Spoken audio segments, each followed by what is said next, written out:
Japan की एक पुरानी कथा है। एक युवक विवाहित हुआ।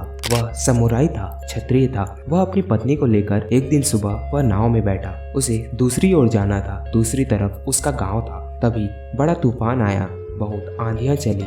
नाव डावाडोल होने लगी। नाव डूबने को होने लगी। तो पत्नी बहुत घबरा गई, मगर युवक शांत रहा। उसकी शांति ऐसी थी जैसे बुद्ध की प्रतिमा। तभी उसकी पत्नी ने इस चीज को गौर किया और उसने कहा कि तुम शांत बैठे हो, नाव डूबने को हो रही है, मौत करीब है और तुम यहाँ शांति पूर्वक बैठे हुए हो। तभी उस युवक ने एक झटके से अपनी तलवार बाहर निकाली और पत्नी के गले पर तलवार रख दी। पत्नी तो हंसने लगी। उसने कहा, यह तुम क्या कर रहे हो? क्या तुम मुझे डराना चाहते हो? तभी पति ने कहा, तुझे डर नहीं लगता? तलवार तेरी गर्दन पर रखी, जरा सा इशारा की, गर्दन इस तरफ हो जाएगी। तभी पत्नी ने कहा कि जब तलवार तुम्हारे हाथ में है तो मुझे भय कैसा? तभी पति ने तलवार वापस रख ली और उसने कहा, यही मेरा उत्तर है जब तू बोलती है कि मैं शांत क्यों बैठा हूँ। जब तूफान आंधी सब उसी के हाथ में है, अर्थात परमात्मा, तो मैं क्यों परेशान हूँ? डुबाना चाहेगा तो डूबेंगे, बचाना होगा तो बच जाएंगे। जब तलवार मेरे हाथ में है तो तू घबराती नहीं, क्योंकि मुझसे तेरा प्रेम है। इसलिए अगर कल के दिन विवाह ना हुआ होता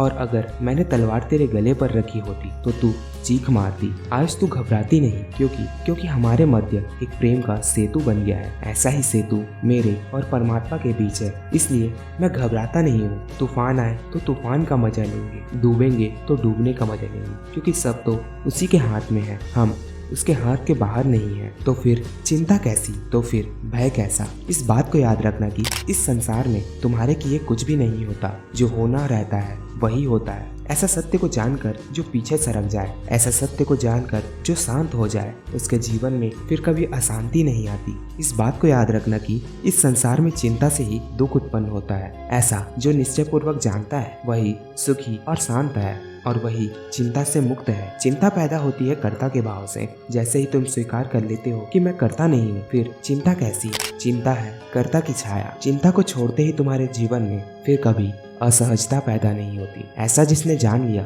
वह सहज और शांत हो जाता है। चाहे कितने ही तूफान आए, कितनी ही आंधियां चले, वह भीतर जानता ही रहता है कि मेरे चिंता करने से यहाँ कुछ भी नहीं होता। जो होना है वही होता है।